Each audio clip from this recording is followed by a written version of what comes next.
Hey, good afternoon, everyone. Uh, in today's class, we learned a little bit of Nine, and we try to basically do an actual experiment of predictive analytics.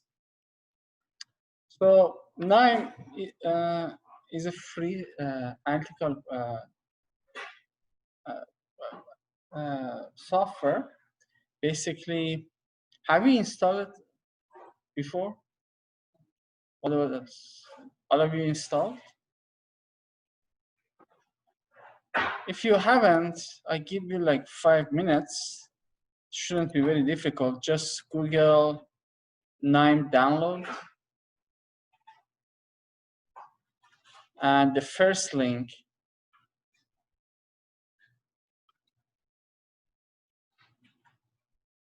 just put your information and then submit and download. Shouldn't be difficult.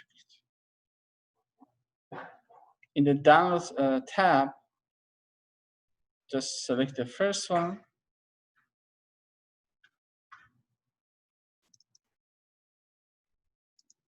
Then download and just do next and set the default setting. You have the 4 or 5 minutes to download and install it.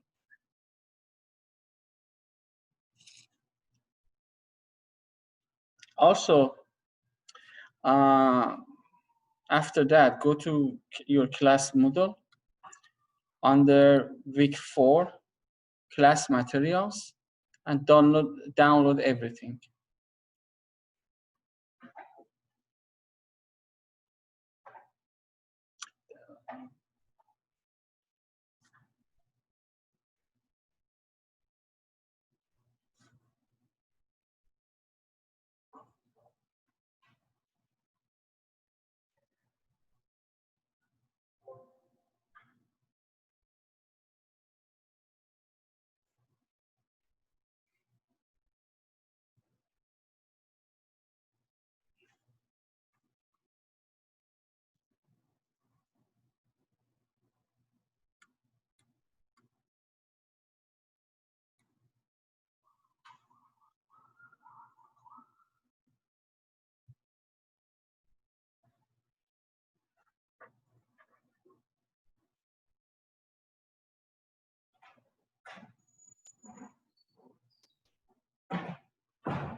Basically, these are some sample files and already made a 9 project, so you can get a general feeling how a project works. For your final projects or assignments, probably you need to change a little bit and add or subtract some parts of those projects. But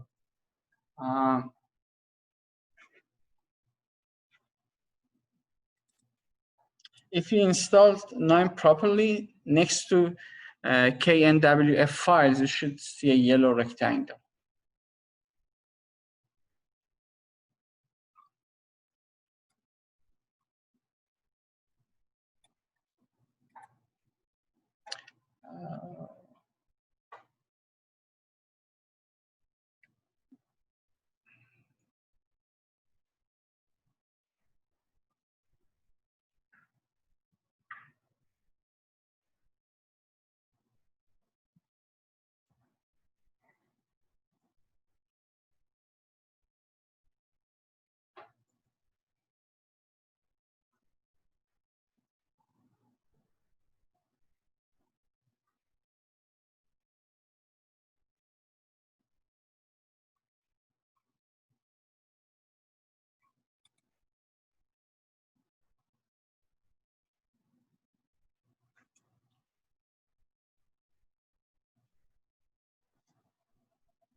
Okay, I think some of your friends are still installing, but let's open the Excel files one by one. For example, car dash brand dash state dash upload.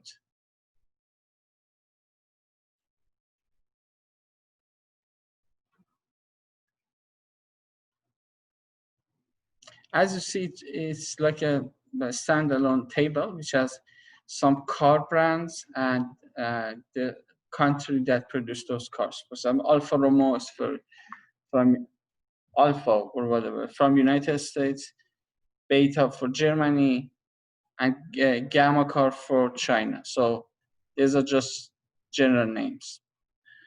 Car sold upload, if you open it,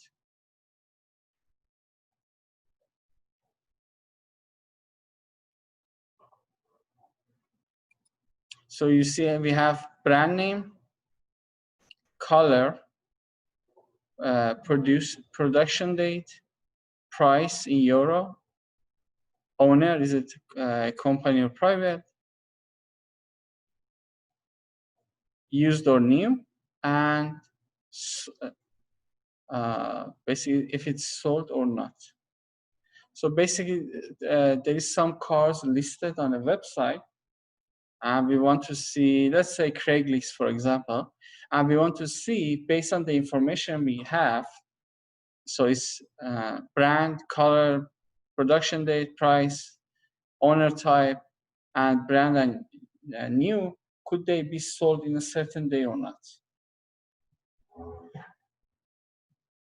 On top of that, we know by using the previous table, we can make a join with this table and also add the origin country.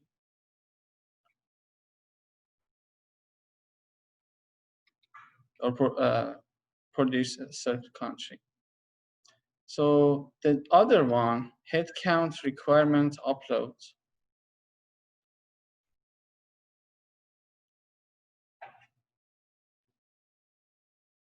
It has a year, month, and the column of months. I think it should be date here, but anyway. Number of employees and sales.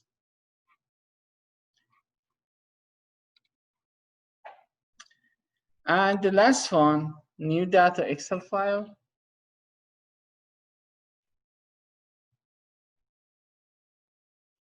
So as you see, it has brand, color, production date, price, owner, sell or used or new, sorry. We don't have any sold information. And we have the production year. So column H is basically developed based on column C. But column G, which is sold, is not clear or empty. Basically, we want to use other columns to predict if this information could be led to a sell in that certain day or not. So basically, we use a model with the previous table, try to predict what would be happen with this new information. So let's say you use the previous day information, and you could predict what happens in the that trading website. And you check the accuracy of your model. If it's good, let's say now we have it in the new day and we have new car information. We want to see what happens at the end of the day.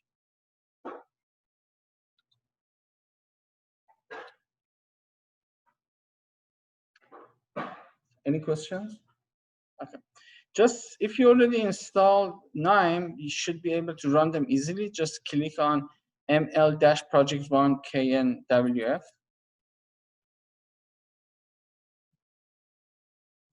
And this is a KNIME project. So it's our first experiment. I mean, next classes we do extra thing, but just follow my steps and see. We just look at zoom on each part separately and see how it works. It could be your general structure of final project. Later we do more a fancier thing, and hopefully one of the projects that you would do is text mining. So you look at a certain text, you could predict what is going on in that text. Is it a positive text, negative text, what is talking about? But this is a very basic structure that you can see here. So the first section is data entry. And just click on the first one, Excel Reader.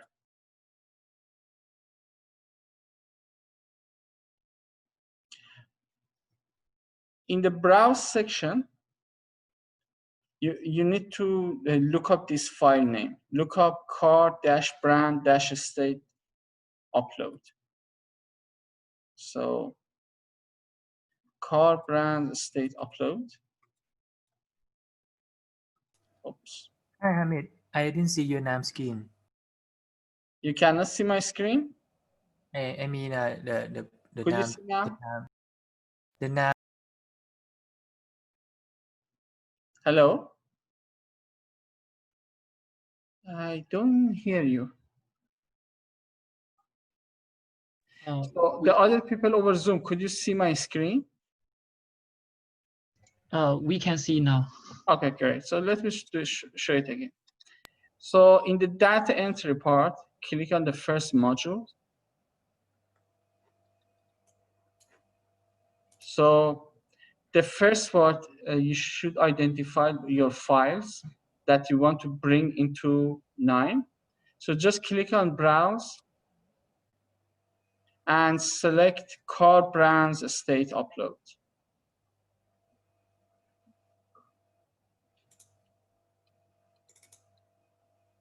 Let's see if I can minimize it more.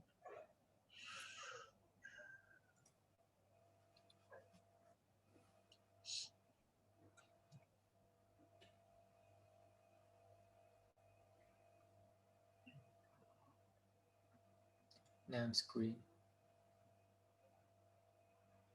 So this is this file, Car Brands State Upload.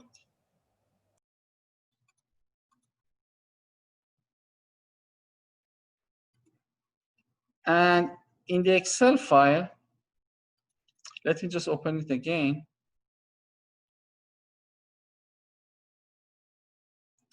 As you see, the first row just has a column title. There's no information there. So in KNIME, look at here. I just select this option. Table contains column name.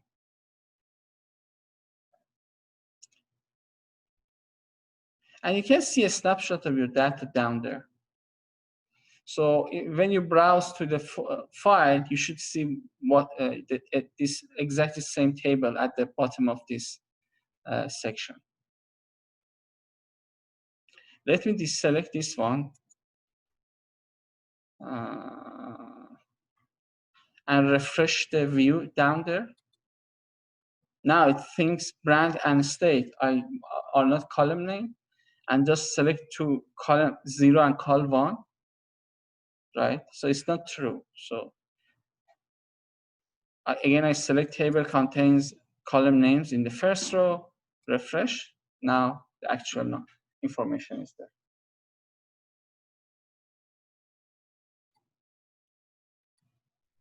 Okay, pick an Excel file, click on it, then go to car sold upload. And at the bottom of page, if you find the file correctly, you should see exactly this table. So I go to, again, car sold upload. Car sold upload. Again, table contains column names, and you should see this table at the bottom.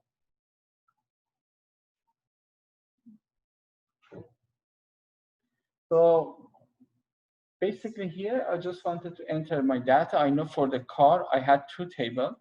One of them just had brand and the country. which is like some generic names, and the second one something about their price and if they could sell it on a certain day or not. And press OK. So you might have other type of files like CSV file, text file, those kind of things. Having said that, just go to IO here on the left bottom. Basically, any module that I'm using the right side, all of them coming from down there. For example, I go to read, Excel reader. Is it the, this is the first module that we use. CSV reader, line reader, table reader. So it depends on which kind of file you have. You can just select a specific module. For example, I want Excel reader. I can either drag and drop here, or just double click and it would be pop up here. So just let me delete.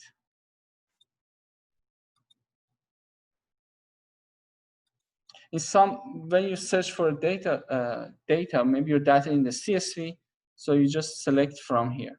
Sometimes, there is so many modules in every section, like views, analytics, DB. So it might be challenging. Let's say now I want to bring a CSV file and I'm not sure where is it. In the search here, just type CSV. And now you have CSV reader. You can drag and drop here. So no worries, even sometimes memorizing all the module location is hard, just depends on your need. The easiest way, type it here and it brings the relevant module for you. So let me. Any questions so far? Okay. It's really very, straightforward. It's very similar to other softwares. Also, on each module, when you double click, again, you reach to this section. You might have some question what different part means. In next classes, we go further details, but on the bottom right, you see a question mark. When you click on it, it just gives you some explanation. What does this module do? So you can just go and see, there's several sections that we don't cover today, but you can understand what do they mean. So later, maybe you need to do some changes. So the NimeHelp is really a good help that helps suffers. The help section of Nime is really good, so you get really good information. Okay, so having said that, I have two Excel files. One, and I want to join the information together or merge them. How? Through the joiner module. Just open it, click on it.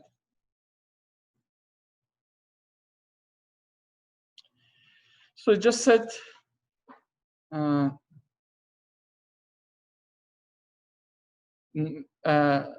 inner join.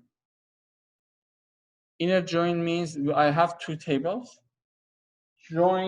Just join the rows or records that are common in both of them. I'm giving you an example here. Mostly for your project, you should do inner join. I don't think that you expect that you do something else, but look at this file. Let me just make it larger. Inner join just means keep the rows that are common in both. For example, if I have some card with like alpha, gamma, alpha, beta, gamma, if I have like theta, I shouldn't use that because I don't know their country name. So, but also if in the country name I have like zeta, like Russia, I don't use this, but in the selling section, there is no Russia. So I shouldn't keep that. So the inner join just means use the rows that are common in both of them. Left join means keep the left table, keep all of the rows of the left table, even if there is no match in the right table.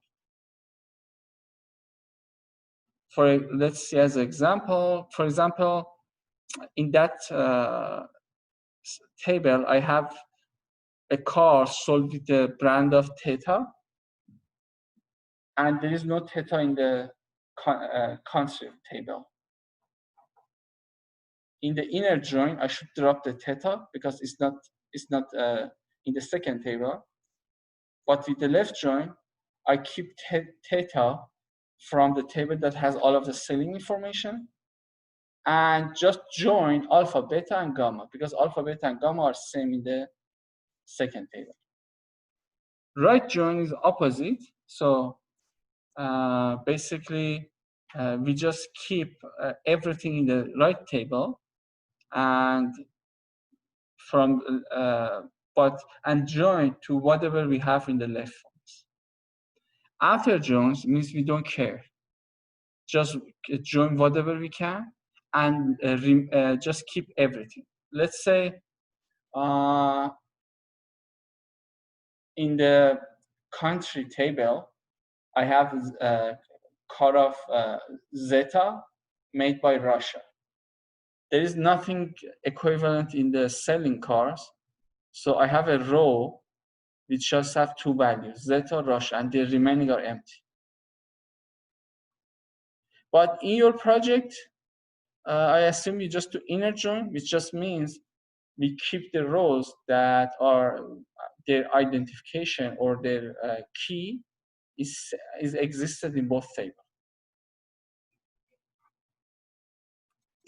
You can, if it's kind of challenging for you, just you can do some Google. I mean, our focus is not for database, but if you already had a SQL Server, I think it makes a lot of sense for you. So look at the left table. I just said join using a brand column. And on the right table, use the same column name. Sometimes the column name are different, but both of them just have alpha, beta, gamma, alpha, beta, gamma. So if we do this join, see what happens. So first of all, for running the modules, you should right-click and select execute. I didn't execute the Excel modules, but since I want to execute joiner, it just executes whatever is behind of it. So, but now we want to check what happened. Look on the first table or first Excel module, I right click, go to output table. This is outcome of the first Excel reader. In the second Excel reader, I right click and go at the bottom, output table. This is the table. Now we want to see what happened in the joiner module. Right click and joiner table. Or now, see, we have a state column, which is just showing which country is coming from. So one column is added using brand column, which was common between that two tables.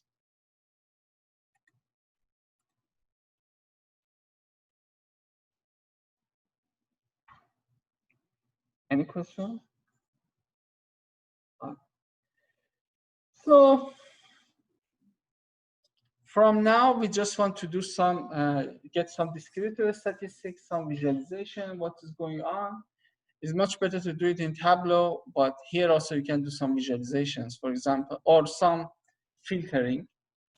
Look at the first, by the way, let me tell you how to connect the modules. Let me do it again. So I delete this line. At the first, there is no connection between modules.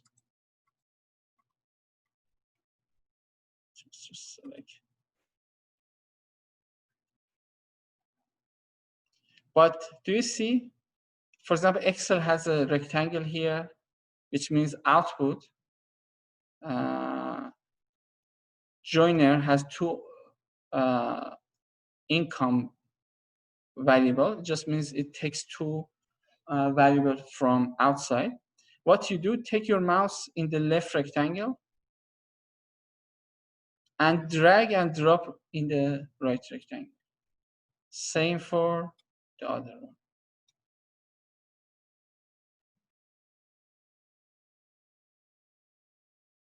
When we do this join, the joiner is deactivated. So if you want to run it again, you should again right click, execute. So when you execute each module, bottom of the module color changes. Okay, let's look at some filtering. It's not necessity in your project, but sometimes needed. Look at the row filter module. Double click and open it.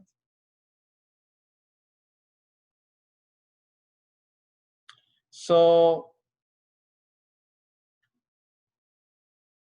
on the left side, we have some actions like include, exclude, by row ID or conditions. We select the first one, include rows by attribute value. And I'm just saying, just go over brand column. And when I select brand, use pattern matching. I just say, just keep or just include alpha. So I want to do inclusion based on a column value, and this is the column value, is alpha.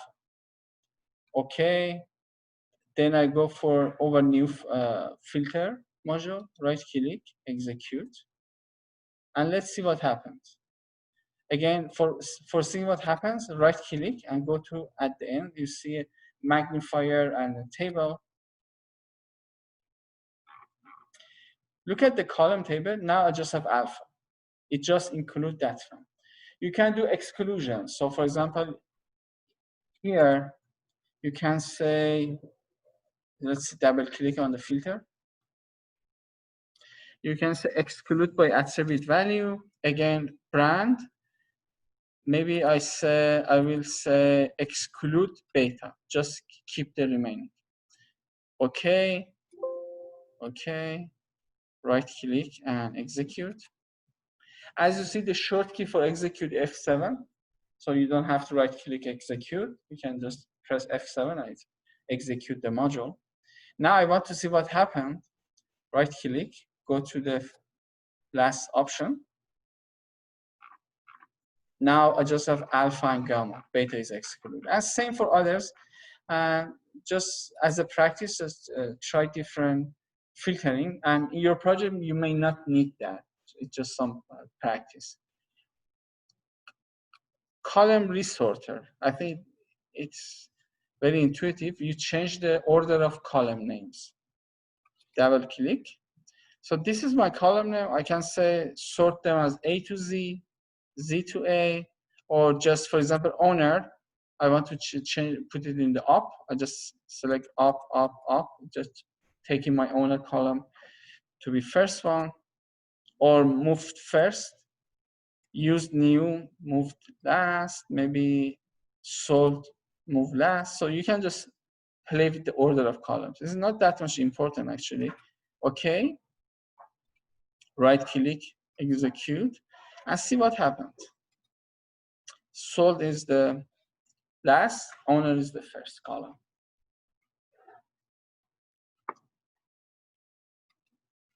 Again, these are for practice. So for your project, you may not do half of them. I just want to show how to do some filtering. So group by. Let's see what happens. Oh. I want to group my observation based on their brand and color. I want to see how many groups of color and brands I have. Again, you can group based on other variables. Okay, right click, execute, and let's see what happens. So these are, I group them based on brand and color. You see, in alpha, I have all of the colors, beta and gamma. So it seems in gamma, I have more colors for car with the brand of gamma.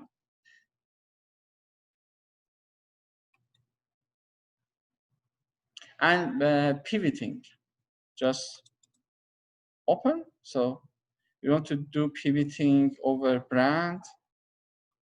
Maybe, let's say with aggregation with the column name.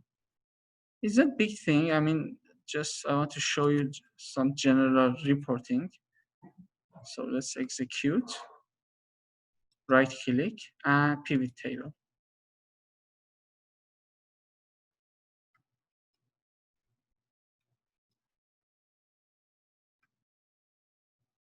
So you can see it's median price of cars and different colors. You can just change those variables, right click, configure, or double click. In the pivot, oh, I forgot to say. So I group based on brand, and my pivot is color. So you can change it to something. You can change it to a state, for example. And aggregation is based on median. So if you want to do mean, maybe let's do mean of, I think price could be good mean. Let's just put a state.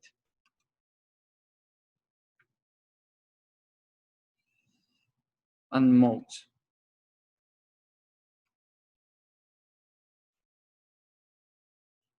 So my aggregation is based on price and state, mode of state, median of price, or instead of median, you can do average or kurtosis. So these are some descriptive statistics. Mean. Again, let's my pivot variable to be color and group based on brand. Okay, okay. Right click, execute. Then I go to pivot table.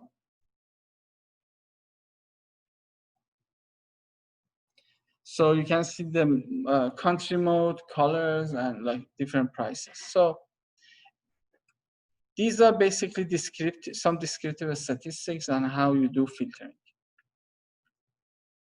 And it depends on your project. You need to report some descriptive statistics. You can just Google it, how to do median, quantile, those kind of things using KNIME. And you can select the module, drag and drop, and do such a thing. So, okay, so after joining, we did some descriptive statistics and also did some filtering. Double click on math formula module.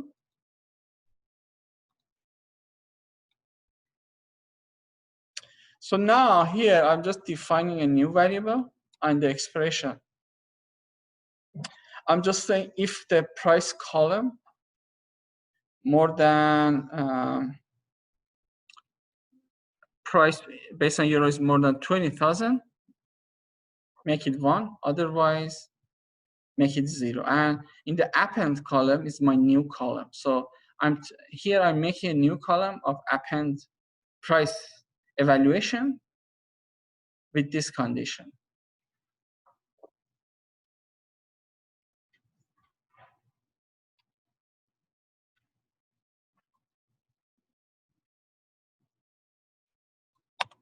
Maybe if,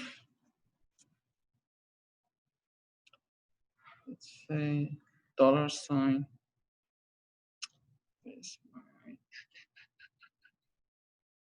So this if condition is, or mathematical formula is the numerical column. So our only numerical column is price.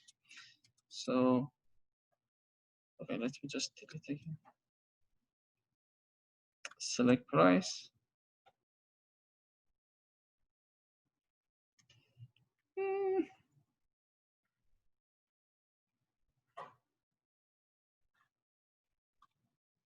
So more than, less than 10,000, make it 1, otherwise 0.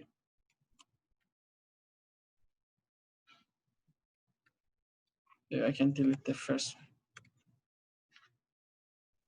And instead of price evaluation, I change the name as low price.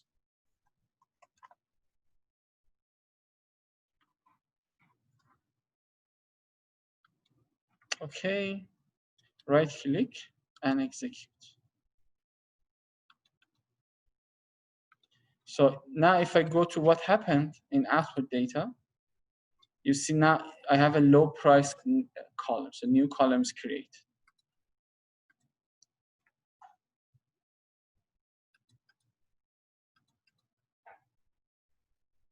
Let me just change it back because I assume I use it later. I don't want to mess up with other calculations, but you learn how to basically make a new variable. If price more than 20,000, then zero price.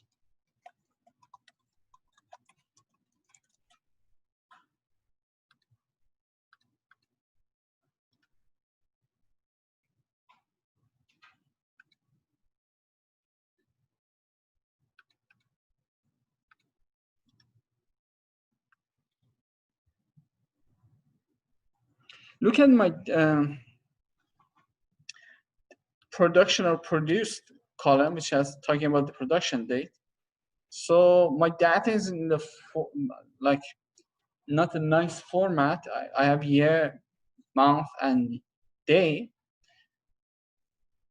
You can extract a year column and month column using extract date and time fields. So here, I'm just saying that from produce column, extract month and year for me. That's it. Okay. Right click, execute, then look at outcomes. Now I have year, a new column of year and new column of month.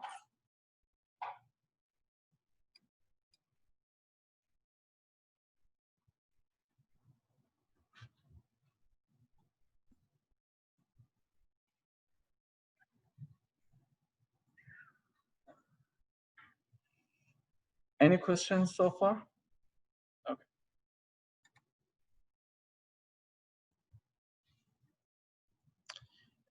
Here you see some other descriptive statistics.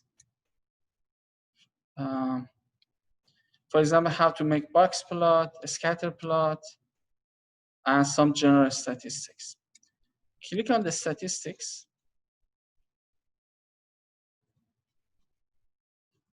I'm just saying that from this column, these are my independent, I mean, the original variables. So basically first it was something like this. I'm just saying, okay, select maybe brand, state, color, price, owner, or any column that you want. For this is some general, basically a specification of your histogram. Nothing much, just select the variables. Okay, right click and execute. Then if you right click and go to a statistics table,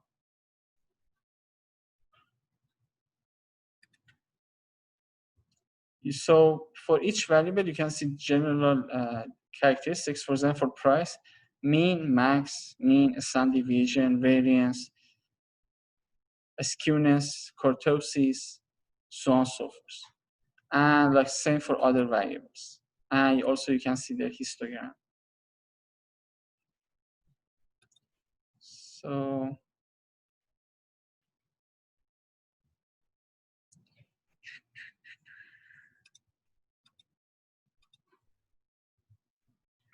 So for the numerical column, you see this general statistical value, and as you see, for example, price evaluation, it's just 0 and 1. It's the reason the histogram is so two-sided, and as you see, most of them are more than $20,000. So it's the reason you have too many observations on the column 1.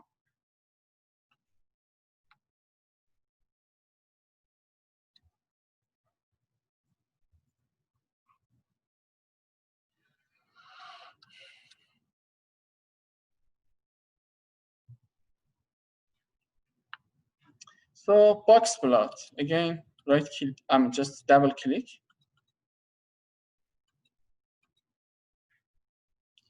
Nothing much, as you see, just default, right click, execute. And again,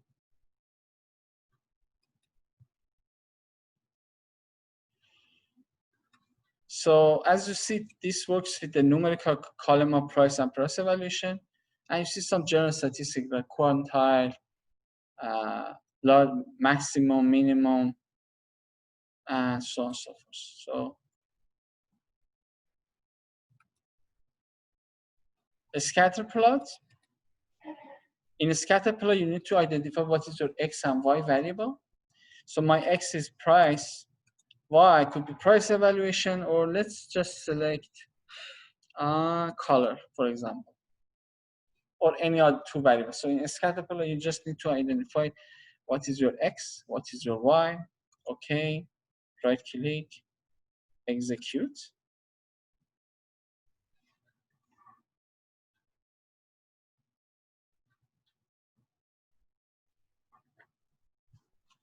Then let's see how's our scatter plot. You can select image. So it's a scatter plot based on price and color. So it seems many cars are silver, and for example, blue cars are mostly skewed in the right side. Red color is just kind of evenly distributed, but for the green cars, we just have some observation for the cheap price type cars. And each dot doesn't exactly mean one observation. You could be 10 observation just overlap exactly. So you see just one dot. So each dot doesn't necessarily mean just one car. It could be several cars that have exact same color and exact same price. Or let's change it. Maybe I double click price, maybe used or new. I think it's more makes more sense. Okay, right click, execute.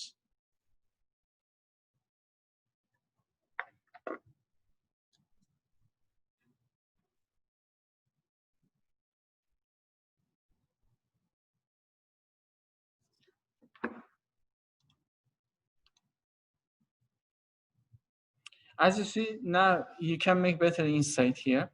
So most of used car are near 10,000, and most of new cars are near 20,000. So intuitively makes sense. Your new cars should be more expensive than used cars in general. So again, another scatter plot. So just right click, execute.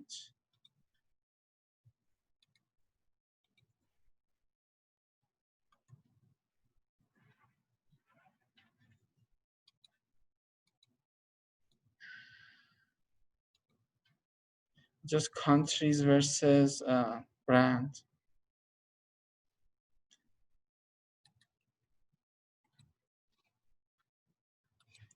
So in this type of thing, some of them might be helpful for your project, some of them are not, but I just generally put some descriptive statistics and simple visualization here so you can get some insights. So based on your project, you may use all of them or none of them actually.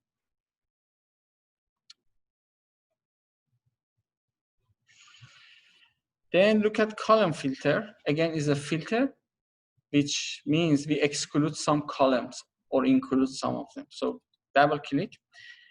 So as you see, I exclude the state, produce, price evaluation, and month. And whatever I kept on the right side just means the variable that I want to use for future analysis. So again, maybe you can put like owner in the exclude section. You can double click, put it here. Maybe you want to include price evaluation, just select. And you can then click on this mark, send it to the right side. Or again, send it back to the left side. So you can have some general idea. Maybe for you some of the variable doesn't make sense. You don't want to include in your basically analysis. Some of them shouldn't be there because even if, let's say,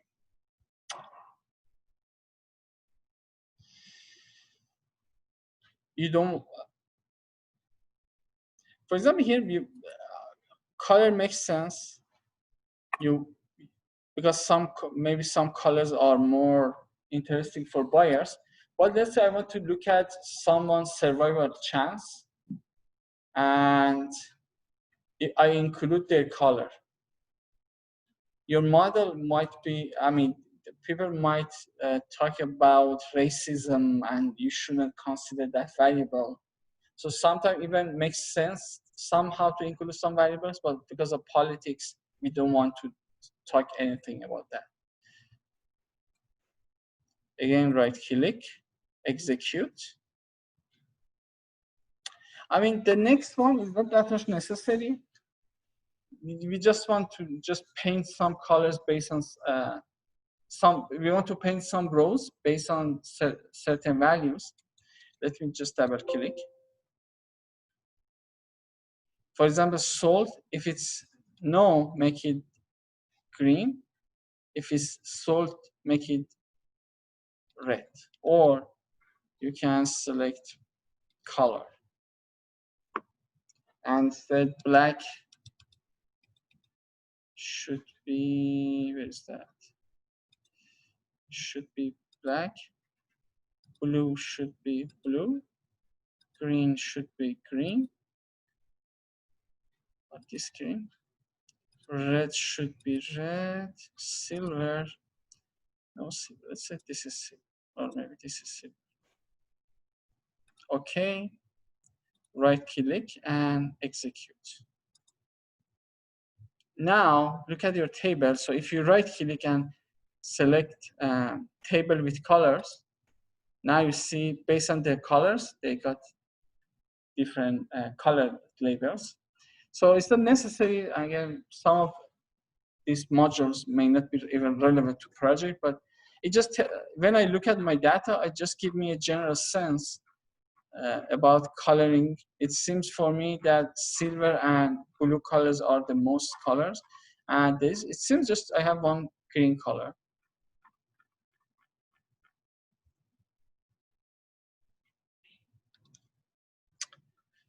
Okay, any questions so far?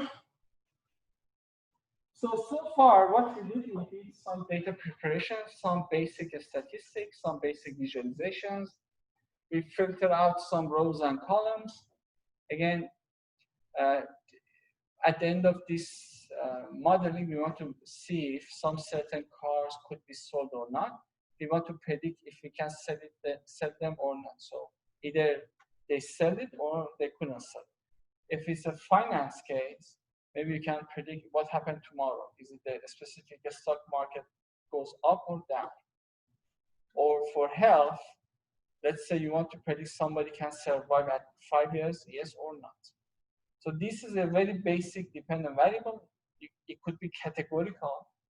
For example, you want to predict somebody's GPA at the end of graduation. So is it like A, B, C, D? So hopefully no D is too. Or you want to predict like a stock exact price. So it could be $1, $2, $3, $10. So that's a regression. But this kind of dummy variable is the easiest type of prediction that you can do. So your dependent variable has two categories. It could be yes or no, 0 or 1. So as you might remember, for prediction, we need to do two major things. First, we need to randomly divide our data in two sections. One section for train, the next section is for test. So we do it completely randomly. You might remember I talked about 5-fold cross-validation or 10-fold. That's another one, we talk it later. But for today, we want just randomly select, separate our data into sections of train and test. Use the train set for training our algorithm. And in the test set, we look at the performance of our models. See how was our training. And also later, we can use the new data and predict what happens in like next day. So having said that, we have a partitioning module, which basically just for dividing your data into sections of train and test.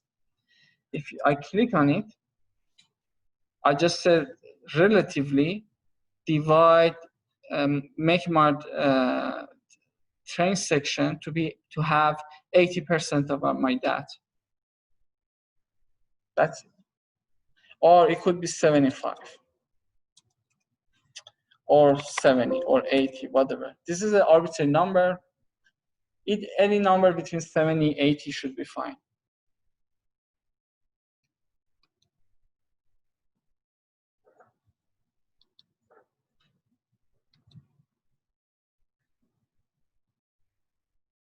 The next section is selection of a machine learning algorithm. If you might remember in the previous class, I talked about decision tree, support vector machine, neural network, genetic algorithms. These are some algorithms that you can use for training a model to have a prediction. Here I use decision tree, but let's say your project you want to try support vector machine. So what you do in the search section of KNIME, just search for support vector machine. Let's see if I can find it. Maybe let's just do SVM.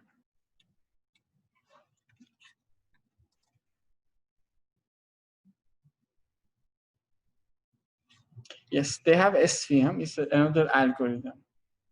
Or neural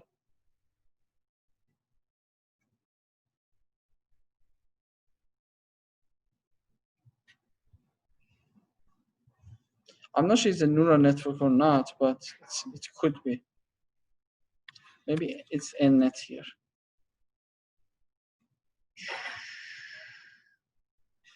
Anyway, I'm not very confident with that, but anyway, so just, or maybe you can Google neural network in KNIME, decision tree or SVM in KNIME, and they give you exact name.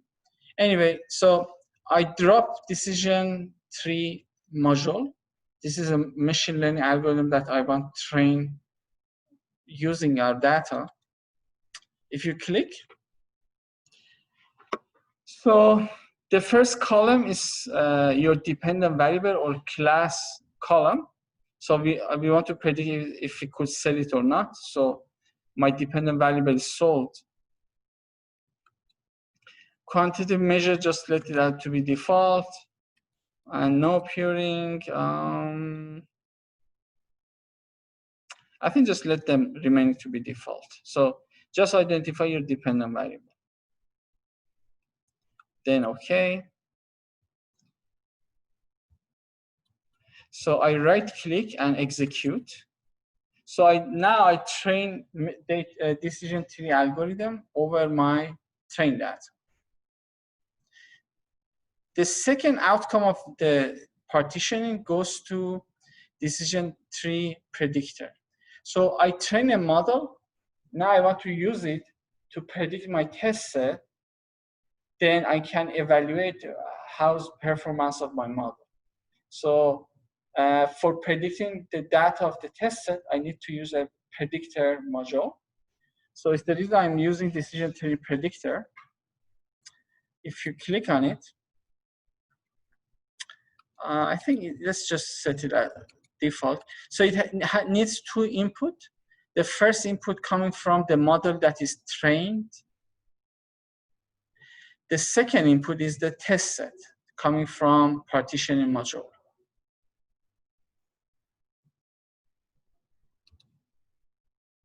So just right click and execute. So what I did in the last section, I partition our data using partitioning module in train and test. I use decision tree learner to train that model over train set. Then I use the test set and use the train model. So the training model comes from this module to do a prediction. Basically, I use decision tree for predicting over my test set. So what happened right now? If you right click over decision tree predictor and select classified data,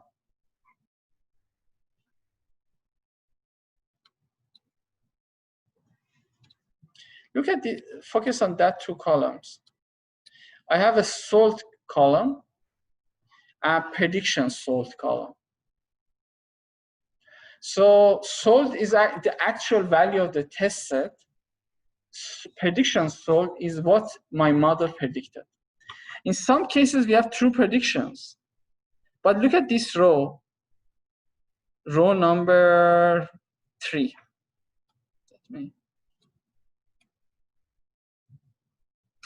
The actual value was yes, they could sell the car, but my model didn't predict well. And similar, but many of them, the model predicted the true value.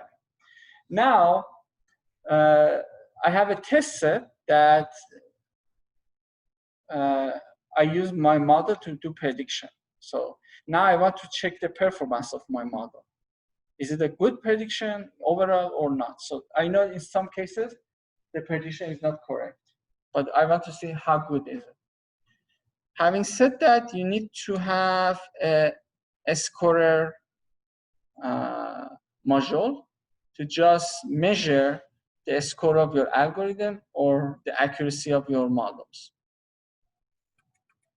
In this one, you just, in the first column, you identify the actual value. In the second column, you identify the predicted column. And just press OK, right click, and execute.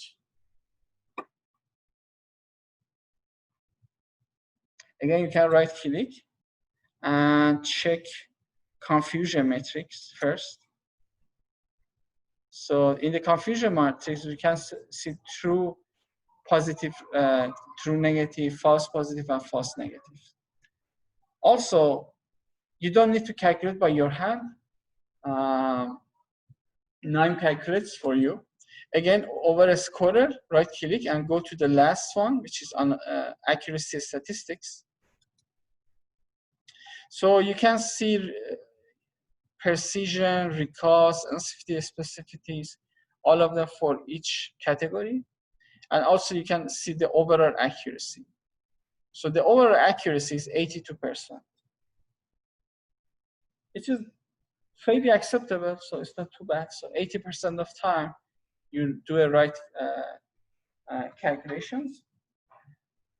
So I have just two categories in my dependent variable. What happens if I just toss a coin and just say is sold or didn't sell?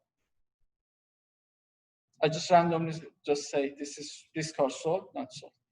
I expect 50% of time I should be correct.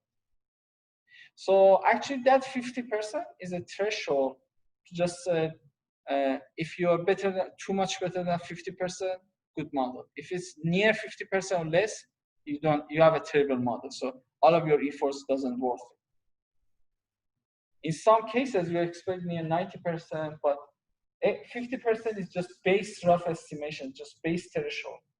That should be much better than the base. So because in the base, you just randomly toss a coin and say this is like yes or no, or 0 or 1, or increase, decrease. So what if you have 3 categories? What would be your base threshold for judging your model?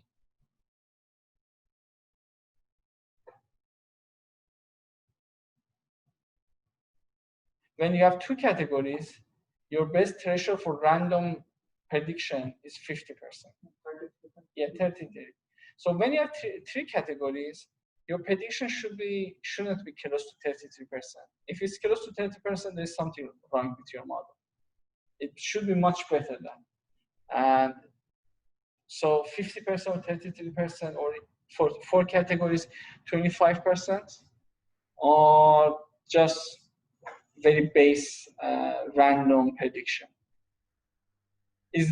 Doesn't show the quality of your model, but if you are close to 50% with 2 categories or 33% in 3 categories, there is something bigger. Something very wrong with your model and your algorithms. So what can you do for improving your score? There is some certain ways. One of the ways that even today you can do, maybe instead of decision tree, you use SVM. See what happens if you use SVM or other algorithms. In next classes, I teach you some other approaches to improve the accuracy. But for today, I mean, you can just use different models like SVM, for example.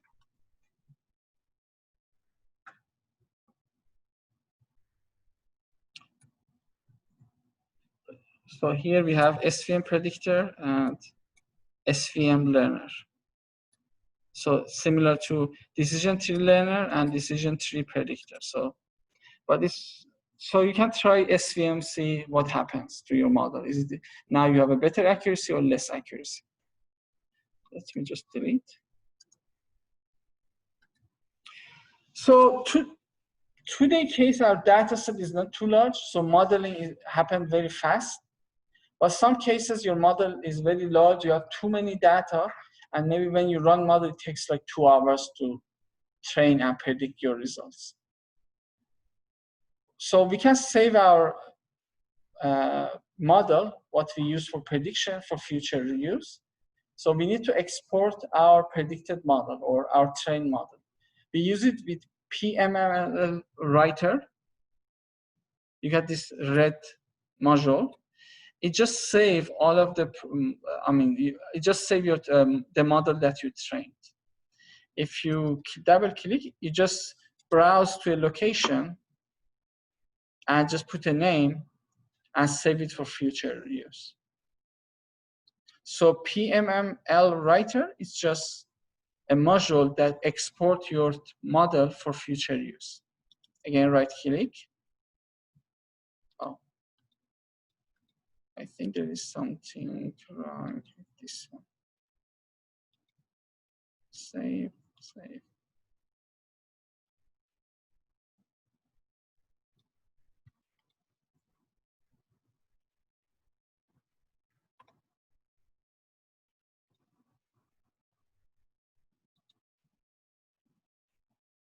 Execute. How much time we have? Okay, so let's open another one.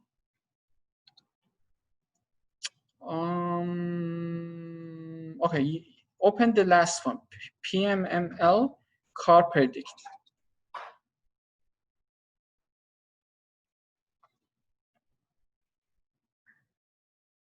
So now I want to use the previous model to do a prediction. Let's say today is the next day. I don't want to train a model over a very large data set, might take hours. Yesterday, I already trained a model. Now I want to use for today car sale prediction. So what I have now, what should I have? The model that I trained yesterday, also the new data set. This is 2 inputs, right? Makes sense. So with PML reader, you can bring the models that you already saved in yesterday or today. I mean, you just did save that. So just you browse to the location that you use your model, then open it, right click, execute. And Excel Reader has the data, the new data set that you want to do prediction. Again, you browse to your Excel file, new data. Good. And also select this option, table contains column names in the first row. Now look at the bottom. We have 8 new cars that we are not sure what happened at the end of the day. So we want to do prediction. Previously in the test set, we have our accuracy was almost 83%. So we are confident that today our prediction should be close to 83%. I press OK, right click execute. So now I brought my model and I brought my Excel file. In PML predictor, there's nothing, you just use the defaults. You drag your model and also you drag your Excel file, right click and execute.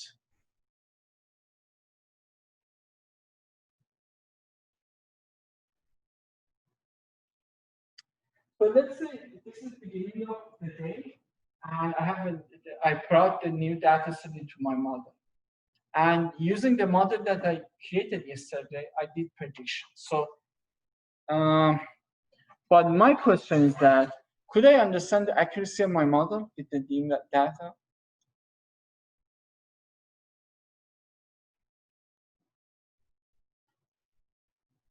No. Yes, your friend said correct. Who said no? Punawit. Oh, very good job. Because this is the new data. I'm not sure what happened at the end of the day. If you remember in the previous file, when I had a scorer, let me just open it. I had the actual value and what I predicted. This was yesterday. Now I'm today. If you look at my Excel, I don't know what would happen at the end of the day. So for today, I cannot do prediction. I cannot do, I cannot calculate the accuracy of my model because I'm not sure what actually could happen. I just have input variables. But since I did train a model and tested yesterday, I'm confident that I expect my accuracy should be around 80-something%. So for reporting your prediction, you need to bring data to report. Let's just use the default. So you can see your predictions, right click, execute. Then I right click again and look at the table value. So the last column is your prediction.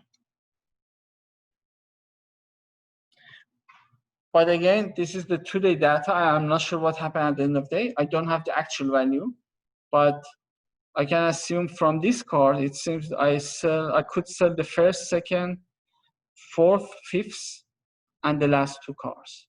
And probably I cannot sell that other 2 cars. So now you see the application of predictive analytics.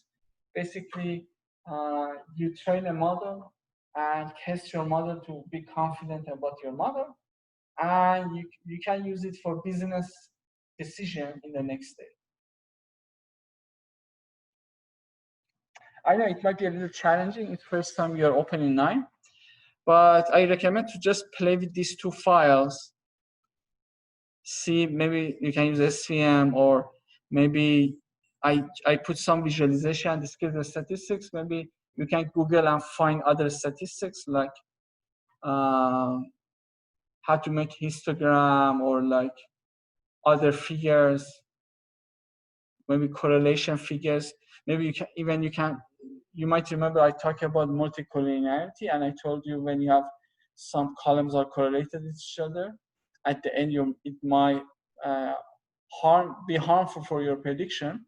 So maybe you can look at the correlation and just exclude some of your columns with the filter module, and so on and so forth. So in the next classes, we have more experiences, and hopefully it makes a lot of sense for you guys. But I mean, this file, it could be your final project. So in your final project, you probably need to add more sections.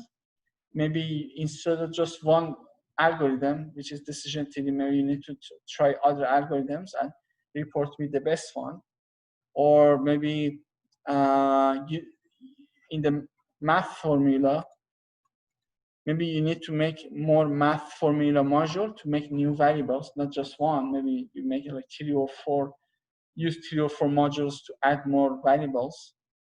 Basically, your final project is a more advanced version of this sample project. Any questions? Yes, Professor. Yes, sure. So, how do you differentiate between the trained data and the test data? So, for example, we have like 5 years data from 2014 to 2019. So I have this time series data. I'm using this as a trained test data, and I'm checking whether the model works properly to what happened in the past. Now I'm trying to predict for the 2020. So the model I have developed by using the data for 2014 to 2019, that I'll be using to predict the outcome for 2020. Am I right? Yeah. Okay. I mean, it depends on, I should look at your data, but for example, you can use, let's say, everything before 2018 for train. Okay. And then 2019 for test. And I'm not sure if you know about 2020 data or not. If let's say you don't know anything, so you can use it as a new data set to do your own, just use it as a business. Or